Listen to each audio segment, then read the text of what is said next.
Donc, le message du jour, c'est la joie d'appartenir à Christ.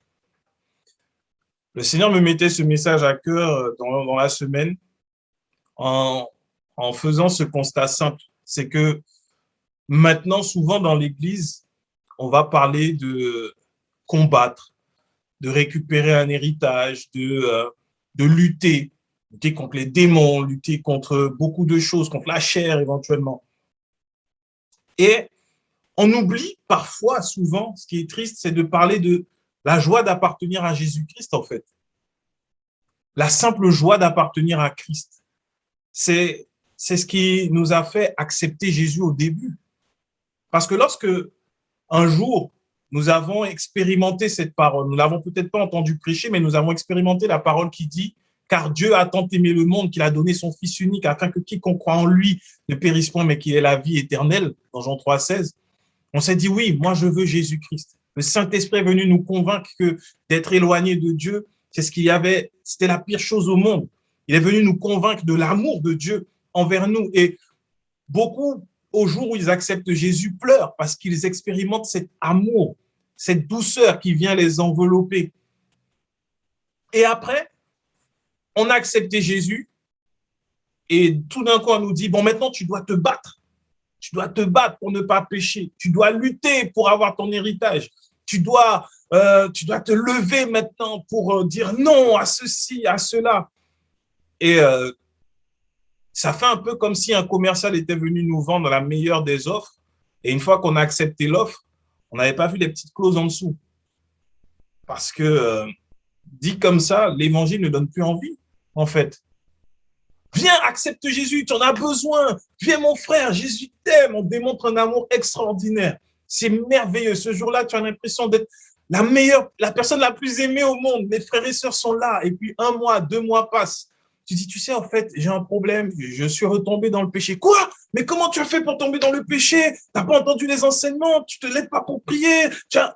Tu dis, mais pardon, frère, je voulais le même amour. Tu vois, le jour où tu m'as dit, mon frère, en fait, je voulais que tu me dises, mon frère, viens, on va prier ou faire quelque chose. Non, on va commencer à t'accuser parce que tu es censé devenir une espèce de warrior, de guerrier une fois que tu as accepté Jésus. Le problème, c'est qu'on ne parle pas assez de ce que Jésus a fait. Ce qui m'étonne aujourd'hui, c'est que les enfants de Dieu, je dis bien enfants de Dieu, chrétiens, ils sont experts en œuvre du diable. Et demande-leur d'expliquer en quoi Dieu nous aime, comment il nous aime, pourquoi il nous aime, qu'est-ce qui prouve son amour. Ah ben non, mais Jésus est mort à la croix, tu sais, Dieu t'aime. Ben oui, Dieu t'aime.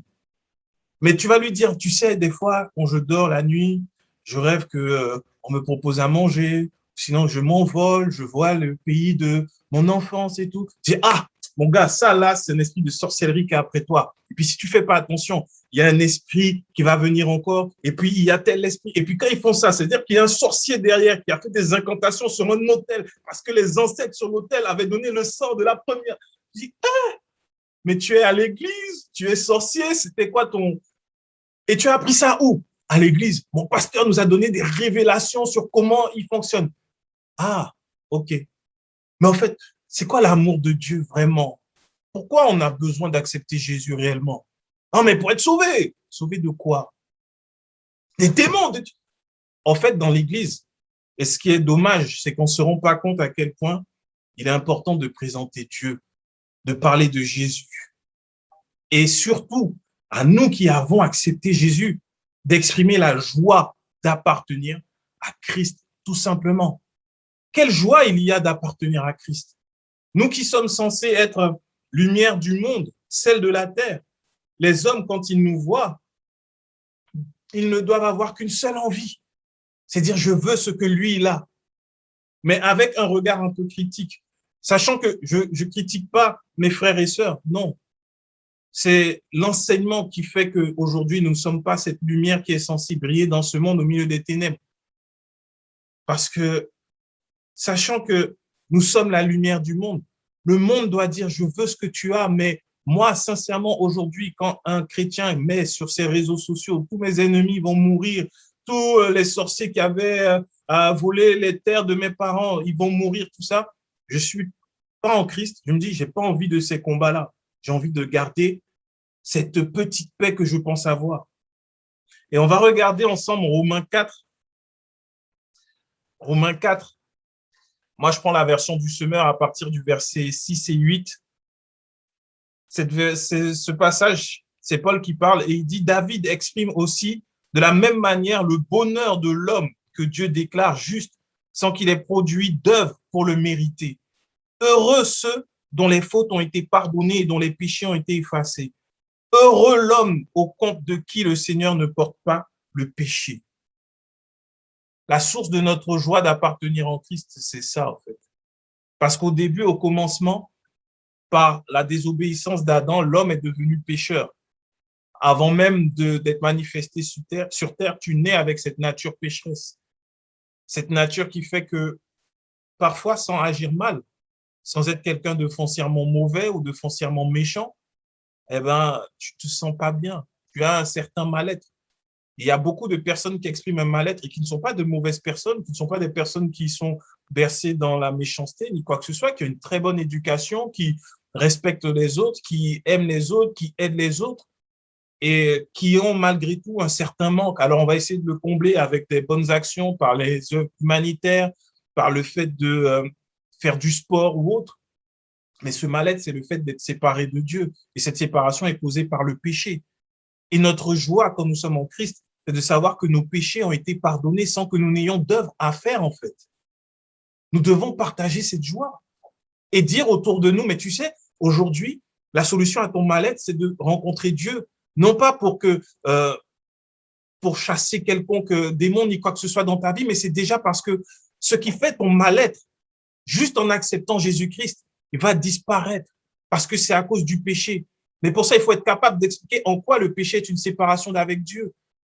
Parce que Dieu est saint, parce qu'il ne supporte pas le péché, il ne pouvait plus aimer et prendre ses enfants qu'il a créés comme il le voulait dans ses bras. Le péché était devenu une séparation, c'était devenu un mur et ça faisait plus mal à Dieu qu'à nous. Le mal-être que nous ressentions, nous, en étant séparés de Dieu, et j'ai envie de dire, il est encore plus grand pour Dieu. Parce que Dieu ne peut pas aller vers un enfant qu'il aime. Imaginons une mère qui a des enfants et on met un mur entre ses enfants et elle et qu'elle entende de l'autre côté ses enfants qui pleurent, ses enfants qui crient. Il y a un mur et elle ne peut pas y aller. Qui souffre le plus, l'enfant ou la mère? Une mère qui a lutté pour avoir son enfant pendant 9 mois. Dieu, il nous a créés. Le diable a mis cette séparation. Le péché maintenant est venu mettre cette séparation. Et la joie que nous avons lorsque nous venons à Christ, c'est de voir ce mur tomber. Je me rappelle à l'époque de la guerre froide, j'étais petit encore, mais à la télé, j'ai vu quand le mur de Berlin est tombé. Il a été brisé. Les hommes étaient heureux. Des frères pouvaient se retrouver. Les gens pouvaient enfin se retrouver ensemble parce qu'un mur était brisé naturellement. Alors imaginons un peu spirituellement, c'est pour ça que la Bible dit qu'il y a de la joie, il y a une fête dans le ciel quand un seul pécheur est sauvé. Parce qu'il y a un mur qui a été brisé encore. Et cette joie derrière, elle nous revient parce que désormais, sans avoir eu besoin de faire un sacrifice, sans avoir eu besoin de faire une offrande, sans avoir eu besoin d'offrir nos enfants ou quoi que ce soit, nous sommes justifiés. C'est-à-dire que Dieu ne voit plus le péché en nous. Il ne voit que son enfant qu'il est libre d'aimer, libre de prendre dans ses bras, de porter. Il est heureux et nous aussi, nous sommes heureux. Voilà la source de notre joie. Ce qui est dangereux, c'est d'accepter Jésus parce qu'on nous dit que une fois que tu viens en Jésus, tous tes problèmes, c'est fini. Tout, c'est fini. La vie, elle est belle. C'est un long fleuve tranquille, pour reprendre l'expression du film. C'est pas vrai. Au contraire, à venir en Christ, notre joie, c'est de voir que tous nos péchés sont effacés une bonne fois pour toutes. Et après, ce qui va faire notre force, c'est de savoir que Dieu est pour nous et non pas contre nous. Et s'il est pour nous, peu importe les difficultés, les montagnes, peu importe les combats, peu importe ce qui pourra se dresser contre nous, nous demeurons dans sa paix parce que c'est lui qui conduit nos pas. Et comme preuve de cet amour, du fait qu'il nous conduise, il nous a donné son esprit, qui est le gage, qui est le sceau, qui dit, lui, c'est mon enfant. Lui, je l'accompagne. Et il ne nous a pas demandé de faire des efforts. Jésus a fait tous les efforts pour que nous n'ayons plus à les faire aujourd'hui. C'est cette joie qu'il faut transmettre.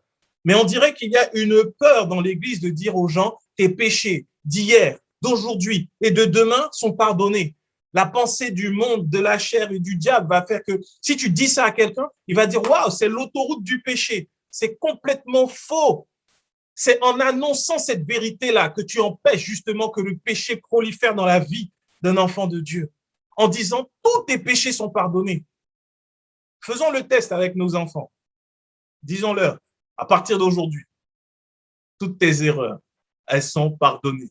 Toutes tes bêtises, je te pardonne.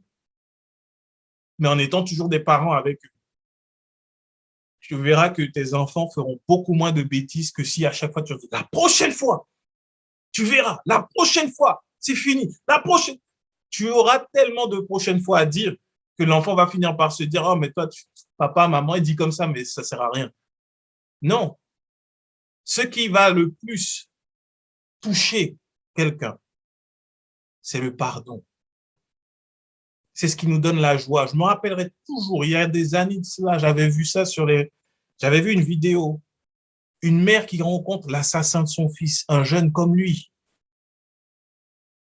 Et pendant tout le procès, il va rester impassible.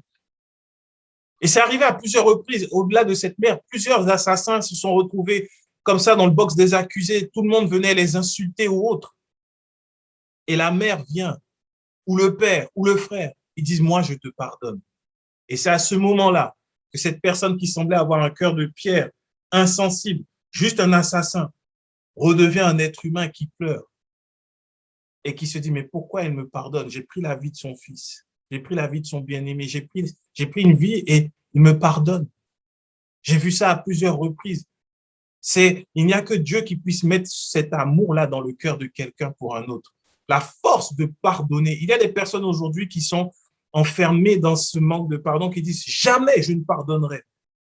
Mais la joie d'appartenir à Christ, c'est cette joie-là, c'est que tu as été pardonné sans aucune raison, sans rien avoir besoin à faire. Dieu a prouvé son amour alors que nous étions encore pécheurs. Christ est venu dans un corps mortel et il a pris nos péchés sur lui. Ah, si ça ne te met pas en joie, si ça ne te met pas en joie, si ça n'alimente pas la joie du Seigneur en toi et ne te donne pas de la force pour les jours difficiles, je ne sais pas ce qui peut te donner plus de joie que ça. Tu es sur terre, là où le péché règne, là où tous sont condamnés. Toi, tu marches en tant qu'un non coupable, justifié. Tu méritais la mort, mais toi, tu marches avec sur ta tête la couronne de justice. Tu es revêtu du vêtement de justice. Quand sur la terre, Dieu jette les regards sur la terre, il voit ses enfants justifiés. Quand on te voit, on voit quelqu'un qui n'est pas accablé par la culpabilité, peu importe ton passé.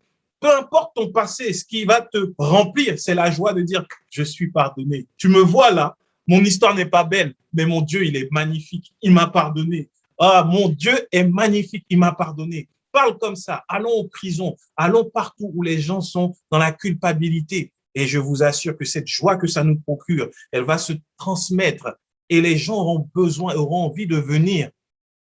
Parce qu'aujourd'hui, l'évangile, il est voilé. Regardons ensemble 2 Corinthiens 4, à partir du verset 3, la version du semeur. 2 Corinthiens 4, 3, version du semeur.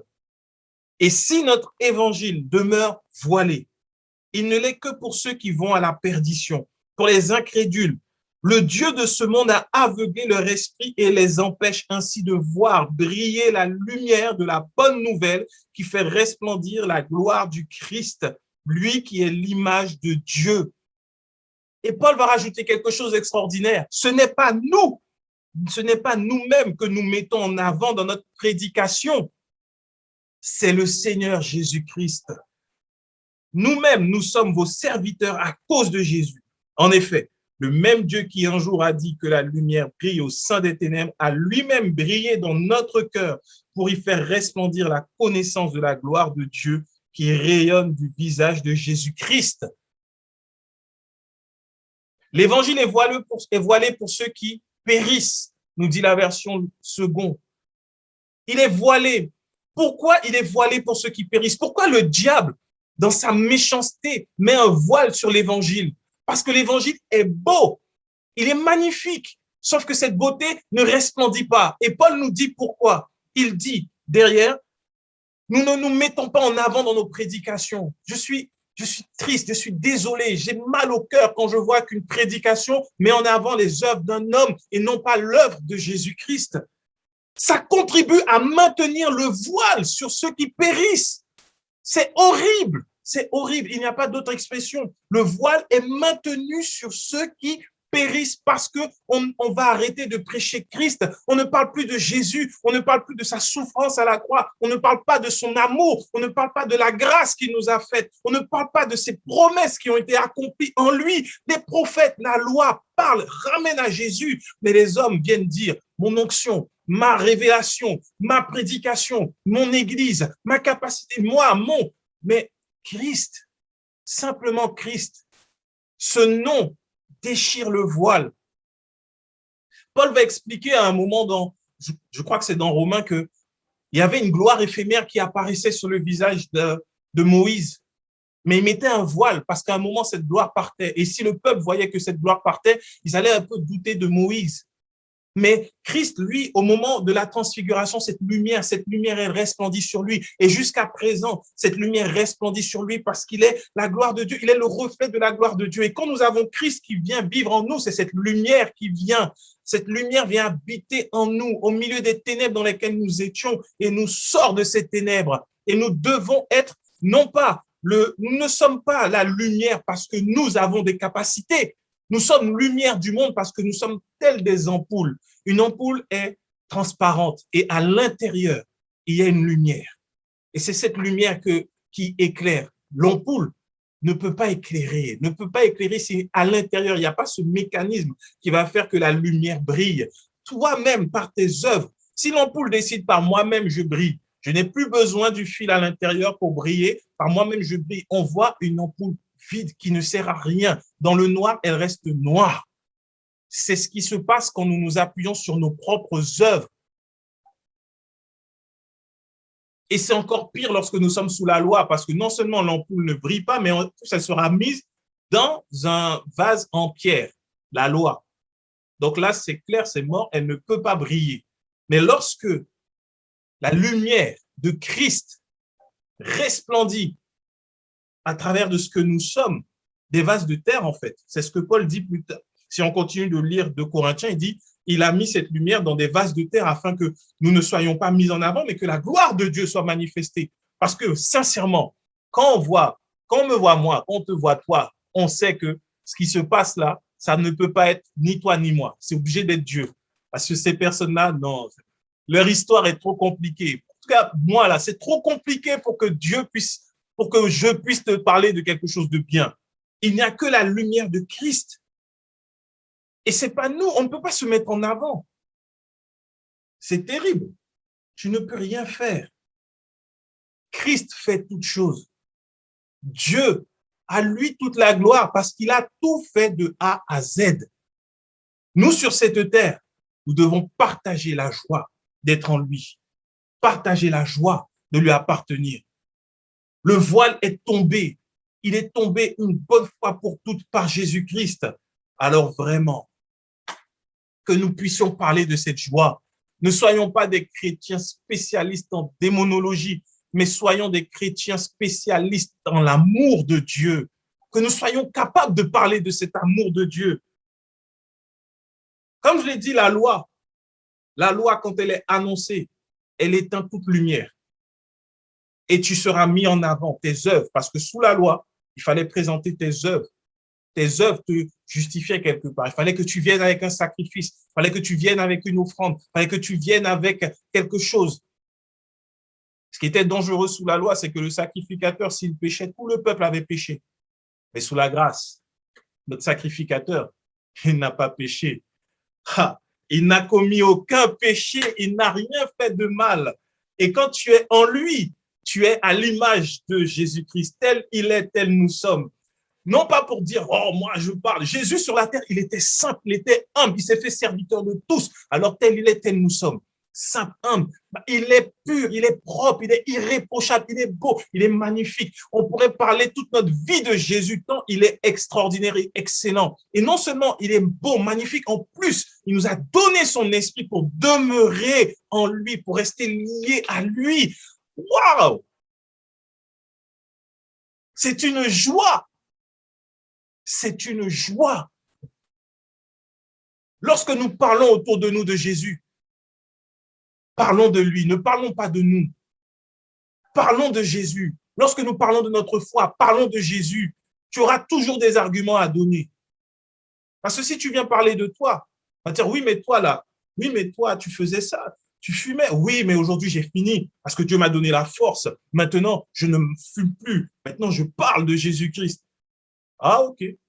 C'est pas intéressant. Tu viens de parler de toi. Jésus a été juste le prétexte pour mettre en avant que tu as réussi à faire quelque chose. Jésus n'est pas un prétexte. Jésus est le sujet. Jésus est le sujet de A à Z. Jésus t'a sorti d'un péché. Tu dis, non, c'est vrai. Je reconnais effectivement, je fumais hier. Mais j'ai rencontré un amour qui a fait que ma vie a changé. Et aujourd'hui, la cigarette n'a plus d'emprise sur moi. Je n'en ai plus envie. Non pas parce que moi, je suis fort, mais parce que Jésus est mort afin que je sois libéré de ça. Aujourd'hui, il peut te libérer de la cigarette, il peut te libérer de la pornographie, il peut te libérer de l'alcool, il peut te libérer de la violence. Cet amour, tu sais quoi? Il est disponible pour tous parce qu'un jour, à la croix, il a dit tout est accompli. Jésus-Christ, c'est une joie. Et cette joie est notre force dans les difficultés, dans les moments durs, dans les moments pénibles, parce qu'il y a des moments difficiles dans la vie d'un enfant de Dieu. Mais la joie d'appartenir à Christ fait que nous allons nous relever, parce que abattus, pas délaissés, nous ne sommes pas abandonnés. Si nous prenons un coup, nous savons que le Seigneur passe sa main pour nous guérir, pour nous consoler. Il ne nous abandonne pas, il nous mène de victoire en victoire. Parfois, oui, c'est difficile. Parfois, oui, on n'a plus envie. Parfois, tout autour de nous nous dit laisse tomber, abandonne. Mais son amour manifesté à la croix, confirmé par son esprit en nous, vient nous dire n'abandonne pas. Papa est là. Il est là. Rappelle-toi, Jésus a dit tout est accompli. Il est la victoire. Il est le chemin. Continue, continue. Ça peut paraître dur maintenant, mais sache que dans la vallée de l'ombre de la mort n'est qu'une ombre, parce qu'au-dessus, il y a une lumière qui brille. Et cette lumière s'appelle Jésus-Christ. Cette lumière, c'est Christ. Alors continue, suis cette lumière. Laisse-toi conduire par cette lumière et elle va t'amener dans les sentiers paisibles de la justice. Il nous donne la victoire. C'est la victoire de Christ. En vrai, l'évangile, ce n'est pas une histoire qui nous concerne nous.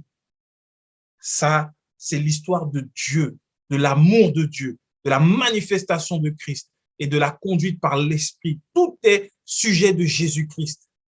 Nous ne sommes que des bénéficiaires. Voilà pourquoi on parle d'Ancien Testament, de Nouveau Testament. Il y a des bénéficiaires. Nous bénéficions de ce que Jésus-Christ a fait. Alors ceux qui s'attachent à la loi, qui veulent dire, non, mais tu sais, il est écrit, tu ne commettras point d'adultère, tu ne tueras point, tu n'auras aucun autre Dieu devant ma face et tout. Et il nous faut obéir à la loi. La pire des choses que j'ai entendues une fois, c'est que c'était un pasteur assez connu qui disait que Dieu nous a sauvés par grâce, effectivement, sans les œuvres. Mais c'est pour nous donner la capacité d'obéir à la loi. J'ai fait mon Dieu. Mais c'est horrible. C'est exactement ce genre de mélange qui va tuer les âmes. Regardons ce que Hébreu, la version du Semeur nous dit. Hébreu 8, du verset 7 au verset 13. Hébreu 8, 7 à 13. C'est un peu long, mais on le lit. En effet, si la première alliance avait été sans défaut, il n'aurait pas été nécessaire de la remplacer par une seconde. Or, c'est bien un reproche que Dieu adresse à son peuple lorsqu'il déclare « Mais des jours vont venir, dit le Seigneur, où je conclurai avec le peuple d'Israël et celui de Juda une alliance nouvelle. Elle ne sera pas comme celle que j'ai conclue avec leur père quand je les ai pris par la main pour les faire sortir d'Égypte. Puisqu'ils n'ont pas été fidèles à mon alliance, moi alors je me suis détourné d'eux, dit le Seigneur. Mais Voici quelle alliance je vais conclure avec le peuple d'Israël après ces jours, dit le Seigneur. Je placerai mes lois dans leurs pensées, je les graverai dans leur cœur, je serai leur Dieu, ils seront mon peuple. Ils n'auront plus besoin de s'enseigner l'un l'autre en répétant chacun à son concitoyen ou à son frère, il faut que tu connaisses le Seigneur, car tous me connaîtront, du plus petit au plus grand, jusqu'au plus grand, car je pardonnerai leurs fautes. Je ne tiendrai plus compte de leurs péchés. Par le simple fait d'appeler cette alliance-là nouvelle, le Seigneur a rendu la première ancienne. Or, ce qui devient ancien et ce qui vieillit est près de disparaître. L'ancienne alliance est caduque. Ce n'est pas pour obéir à la loi que nous avons été sauvés. Et Paul dit quelque chose d'extraordinaire. C'est beau parce que la Bible a été écrite il y a des centaines d'années, des milliers d'années maintenant. Il dit que plus personne n'aura besoin de dire à son frère, il faut que tu connaisses le Seigneur. Avant que nous soyons nous-mêmes manifestés, avant le 21e siècle, c'était déjà écrit. Aujourd'hui, qu'est-ce qu'on va te reprocher quand tu vas faire quelque chose? Ah, mais tu ne connais pas Dieu. Si tu connaissais Dieu, si tu savais qui il était, tu n'aurais jamais péché. Dieu, moi non, tu es fou. Il n'y a plus besoin. Parce que sous la grâce, et c'est là la joie d'appartenir à Christ, sous la grâce, la loi, tu n'as plus besoin de l'observer parce qu'elle est en toi, gravée en toi. Par l'Esprit, tu seras conduit dans toute la vérité et tu ne pourras jamais transgresser la loi parce que Christ est déjà mort afin que la loi soit pleinement accomplie. Et quand tu es en Christ, par la foi, pas par les œuvres, par la foi, alors tu vas marcher dans toute la vérité. Cette loi sera gravée dans ton cœur. Ça veut dire que une fois que tu es dans la foi, je dis bien dans la foi, dans la grâce, quand le péché va venir, et j'ai envie de dire, même si c'est un péché nouveau que personne n'a jamais connu, un péché sorti du chapeau du diable, le péché tu ne connais pas, ben, parce que Dieu a gravé sa vérité, sa loi dans ton cœur, tu sais que là, tu n'y vas pas. Et c'est ce qui nous garde, en fait. Un exemple simple. Avec mon épouse, nous aimons bien le cinéma, nous aimons bien les films. Et parfois, tu fais un choix de film, en soirée, tu regardes un film, tu commences à le regarder et tu te sens mal à l'aise à l'intérieur de toi. Les images ne sont pas mauvaises, il n'y a rien de mauvais, mais au-dedans de toi, quelque chose te dit, ce film-là, c'est pas bon. Non pas que les films en soi soient mauvais, pas du tout, mais juste là, tu sens. Et avec ma femme, au bout d'un moment, on se dit, on change de film? On dit ouais. Pourquoi? Le Saint-Esprit vient de nous guider, de nous dire là, ce film, il y a quelque chose qui n'est pas bon dedans. On ne sait pas. Et c'est pareil pour un livre que tu peux désirer lire, pour une musique, pour un endroit, pour un emploi. C'est comme ça que le Seigneur nous guide. Tu vois au-dedans de nous sa vérité, elle est gravée.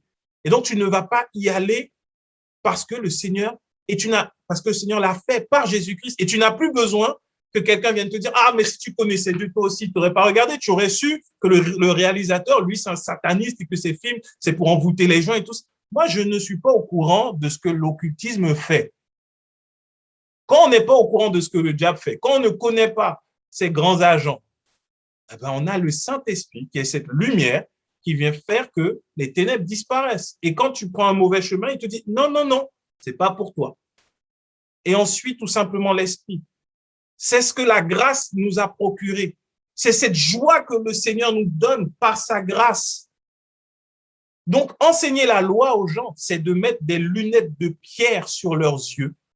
Et après, ils vont se cogner. Et ensuite, on va cogner sur eux pour leur dire, tu ne connais pas Dieu. J'ai plus de mots. Je ne sais pas quoi dire.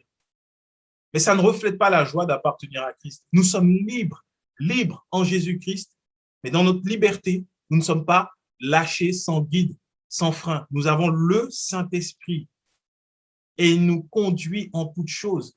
Et Paul va expliquer cette joie qu'il y a par une prière qu'il va faire pour les Éphésiens. Regardons Éphésiens 1, à partir du verset 13. Il va expliquer la joie que nous avons en Christ.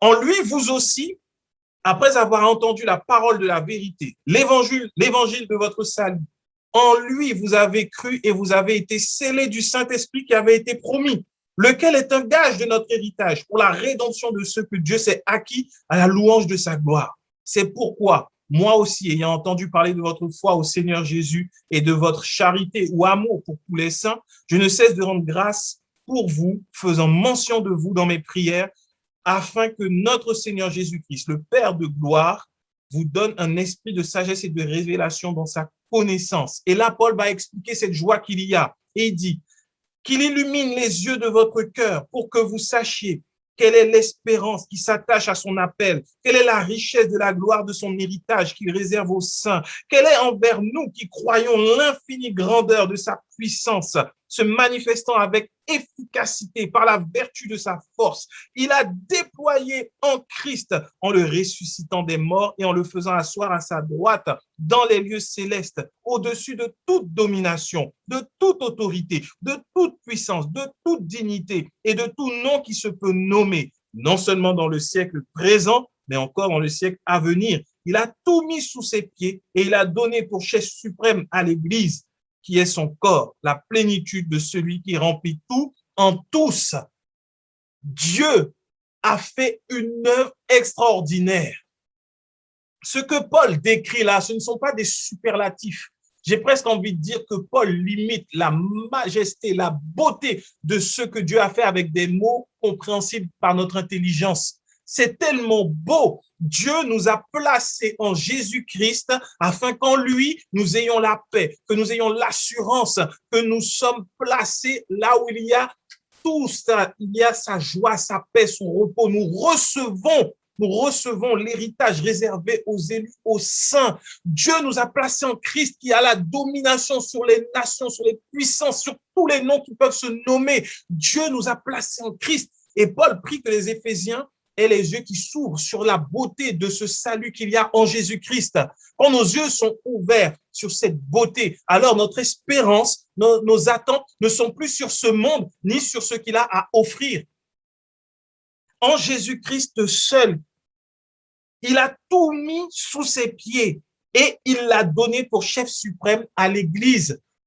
C'est l'ordre dans le corps de Christ. Jésus-Christ est le chef suprême, la tête de l'Église. Ensuite, il y a les membres du corps de Christ. Et pour servir aux membres, pour servir les membres du corps de Christ, il y a ce qu'on appelle les ministères.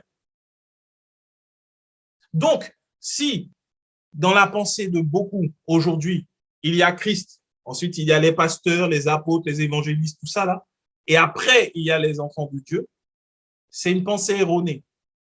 Il y a Christ, ensuite il y a ses enfants, et pour prendre soin de ses enfants, pour qu'ils reçoivent la nourriture, il y a ce que Christ a choisi par son esprit pour enseigner, serviteurs, des enfants de Dieu.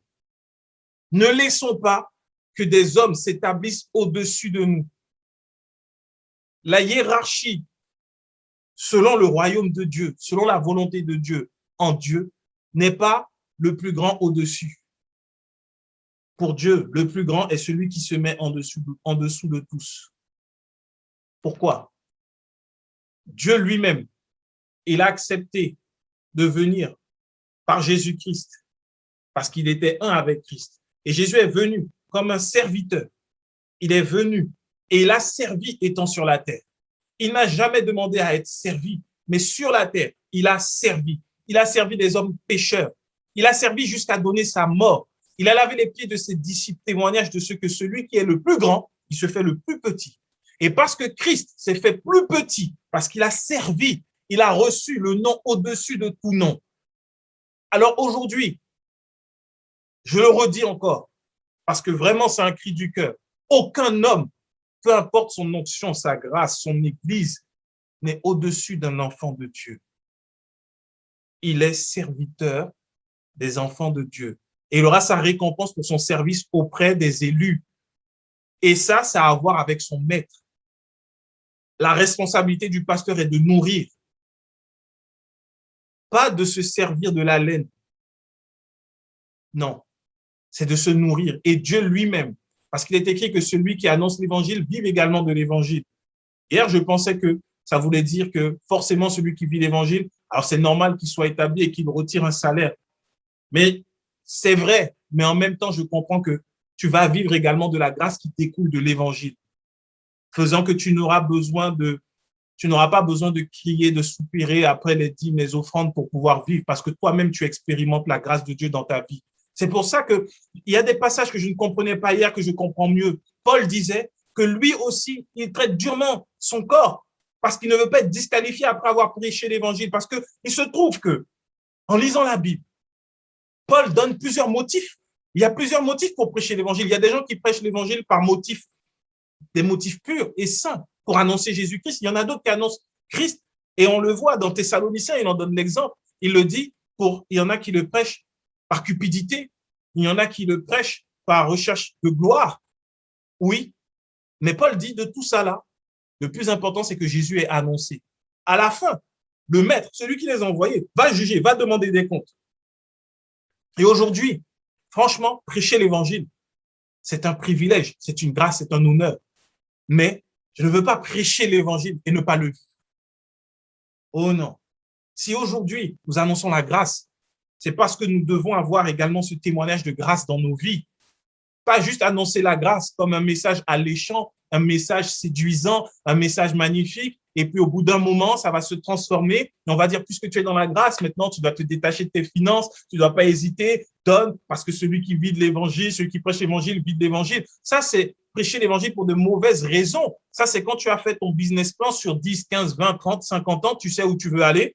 Donc, tu as prévu que tu vas appâter par une grande campagne commerciale. Je prends des exemples tout humains pour bien comprendre. Il y en a qui commencent comme ça avec l'évangile, on parle de Jésus et les âmes viennent, puis après, ça devient une grande église. Super. Après, dans le business plan personnel, c'est jamais quelque chose de répandu. Après, on va faire des succursales. Une fois qu'on a des succursales, on a un consortium. Une fois qu'on est puissant, maintenant, on sera établi en tant qu'archibishop ou autre. Oui, mais Dieu, lui, est tellement amour. Ceux qui vont accepter Jésus-Christ dans ces conditions-là ne sont pas au courant de ce qui se passe, mais ils auront accepté Jésus-Christ. Et Dieu, même si leur vie ne sera pas le reflet de la grâce de Dieu, je crois que dans son amour, Dieu va les sauver. Parce qu'ils ont dit oui à Jésus à un moment donné. Ils n'ont pas eu honte. Après, la responsabilité du pasteur devant Dieu sera d'expliquer pourquoi as-tu annoncé l'évangile pour de telles raisons. Et là, à la fin, Dieu seul sait. Dieu seul sait. En tout cas, que Dieu nous garde de prêcher l'évangile pour une autre raison que glorifier Christ.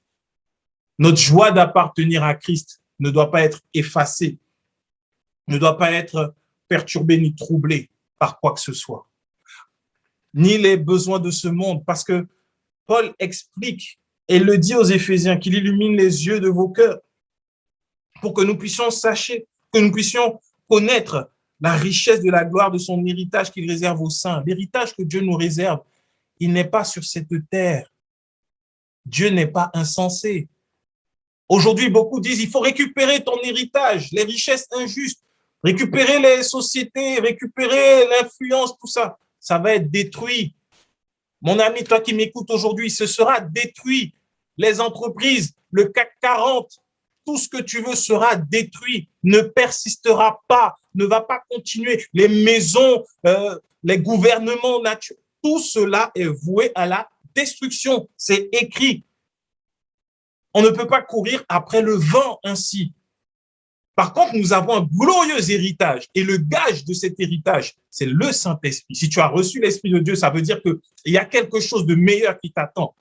Pendant ton passage sur terre, parle de Christ, répands la joie de lui, qu'il y ait des âmes qui viennent, parce qu'il y a quelque chose après d'extraordinaire qui t'attend.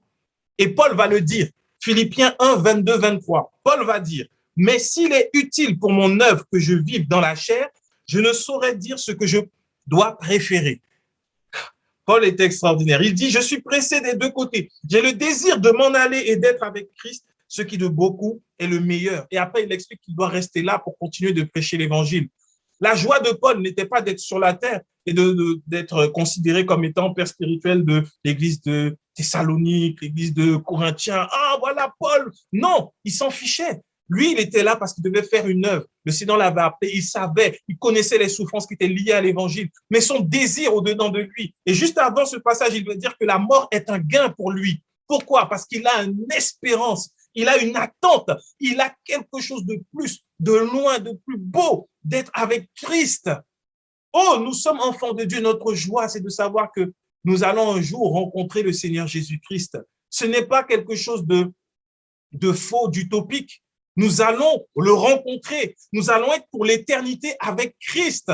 Nous allons pour toujours vivre les noces de l'époux, la joie d'être avec notre Seigneur Jésus. Et lorsqu'à chaque fois je lis ce passage, je suis d'accord avec Paul. Il est difficile de demeurer sur cette terre quand nous avons l'espérance d'être avec Jésus-Christ.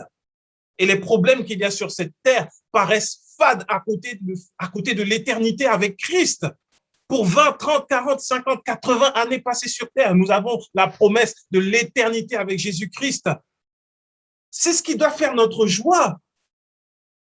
C'est pas la guérison, c'est pas la richesse, c'est pas le mariage qui fait notre joie. Notre joie, c'est que nous appartenons à un époux. Nous faisons partie de l'épouse pour l'éternité. On finit avec Apocalypse 21. C'est ce qui est notre espérance, c'est ce qui nous donne de la joie. Apocalypse 21, le verset 1er, on va lire dans un premier temps 1 jusqu'à 8. Puis je vis un nouveau ciel et une nouvelle terre, car le premier ciel et la première terre avaient disparu, et la mer n'était plus. Et je vis descendre du ciel d'auprès de Dieu, la ville sainte, la nouvelle Jérusalem, préparée comme une épouse qui s'est parée pour son époux. Et j'entendis du trône une voix forte qui disait, voici le tabernacle de Dieu avec les hommes. Il habitera avec eux. Ils seront son peuple et Dieu lui-même sera avec eux. Il essuiera toute larme de leurs yeux et la mort ne sera plus. Il n'y aura plus ni deuil, ni cri, ni douleur, car les premières choses ont disparu. Et celui qui était assis sur le trône dit, voici, je fais toutes choses nouvelles. Et il dit, écris, car ces paroles sont certaines et véritables. Et il me dit, c'est fait. Je suis l'alpha et l'oméga, le commencement et la fin. À celui qui a soif, je donnerai de la source de la vie gratuitement. Celui qui vaincra héritera ces choses. Je serai son Dieu et il sera mon fils. Mais pour les lâches, les incrédules, les abominables, les meurtriers, les impudiques, les enchanteurs, les idolâtres et tous les menteurs, leur part sera dans les temps ardents de feu et de soufre, qui est la seconde mort. À notre part, à nous, quand nous aurons quitté cette terre, plus de larmes, plus de souffrance, plus de tristesse, plus de peine. Nous serons dans la joie d'être avec l'époux. Nous nous retrouverons dans le ciel. Nous dirons, waouh, tu te rappelles, on était sur la terre. Ah, tu te rappelles les combats. Tu te rappelles comment c'était dur. Aujourd'hui, c'est fini. Nous sommes là dans la Nouvelle Jérusalem. Après, il y a une magnifique description de ce que Jean a vu de la Nouvelle Jérusalem. Nous serons là pour l'éternité. Il n'y aura plus ni mari, ni femme. Ce sera fini. Il n'y aura plus de problème de fais la vaisselle, c'est moi la dernière fois, c'était toi, c'était... Non, c'est fini. Nous serons avec l'époux pour l'éternité. Nous serons là dans la joie de notre Père. Le combat qu'il nous dit de mener jusqu'au bout, c'est le combat de la foi, pas le combat des œuvres. La foi, c'est-à-dire de croire jusqu'au bout que Christ est mort pour nous et qu'il nous a aimés, que Dieu nous aime. Et Dieu va venir, Jésus va venir chercher tous ceux-là qui croient en lui. Et pour l'éternité, nous serons avec lui. Si ça ne te donne pas de la joie, oh, continue de chercher alors. Il y a plusieurs sources de joie. Je ne peux pas tout dire en un seul message. Mais ce qui fait notre joie, c'est qu'à la fin, nous serons tous ensemble réunis. Et plus bas dans Apocalypse, j'ai voulu prendre ce passage parce qu'il est extraordinaire. Apocalypse 21, 22 à 27. Il dit, je ne vis point de temple dans la ville, car le Seigneur Dieu Tout-Puissant est son temple, ainsi que l'agneau. La ville n'a besoin ni du soleil, ni de la lune pour l'éclairer, car la gloire de Dieu l'éclaire et l'agneau est son flambeau. Les nations marcheront à sa lumière et les rois de la terre y apporteront leur gloire. Ces portes ne se fermeront point le jour, car il n'y aura point de nuit. On y apportera la gloire et l'honneur des nations. Elle n'entrera rien. Elle n'entrera chez elle rien de souillé, ni personne qui se livre à l'abomination et au mensonge. Il n'entrera que ceux qui sont écrits dans le livre de vie de l'agneau. Quand tu acceptes Jésus par la foi, ton nom est écrit dans le livre de vie de l'agneau et tu entreras dans cette Jérusalem céleste pour demeurer dans le temple de Dieu qui est Dieu lui-même et l'agneau. À la fin, il n'y aura pas de temple. Il n'y aura pas de temple. Pas de temple. Alors sur cette terre, ne luttons pas pour avoir des temples. Luttons pour que les âmes soient sauvées. Parce qu'il n'y a aucun temple que nous pourrons construire qui pourra contenir tous les habitants de la terre. Par contre, annoncer l'évangile, parler de la joie d'appartenir à Christ peut toucher tous les cœurs des habitants de cette terre, dès lors que nous vivons la grâce de notre Seigneur Jésus-Christ. Nous avons le privilège d'appartenir à Christ. C'est une joie. Au milieu des combats, au milieu de la souffrance, au milieu de la détresse, rappelons-nous que nous sommes une race élue, que nous avons le privilège d'avoir Dieu de notre côté, pour nous. Et c'est lui qui conduit nos pas de victoire en victoire. Prions ensemble. Seigneur, merci encore pour ta parole. Merci pour ta présence au milieu de nous. Oui, il y a de la joie de t'appartenir, la joie d'être en toi, de savoir que nous sommes libérés de toute forme d'obligation, toute forme, Seigneur, de loi, parce que tu nous fais vivre ta grâce, parce que tu es inscrit ta loi dans nos cœurs et que tu nous conduis dans toute la vérité. Parce que, Seigneur, ta joie, c'est de nous voir tourner les regards vers toi. Oui, Seigneur, nous voulons marcher chaque jour avec la force que tu nous donnes par la joie que nous avons de t'appartenir. Merci parce qu'il s'agit de toi, il s'agit de ce que tu as accompli à travers Jésus-Christ. Nous te glorifions et nous te bénissons parce que tu as fait de nous la preuve vivante de ce que tu es capable de faire dans ta grâce. Nous ne le méritions pas, mais Christ, dans son amour, nous a sauvés. Et aujourd'hui, accorde-nous la grâce de partager la joie de t'appartenir tout autour de nous. Merci encore pour ta présence, Père, et ton amour, dans le nom de Jésus. Amen.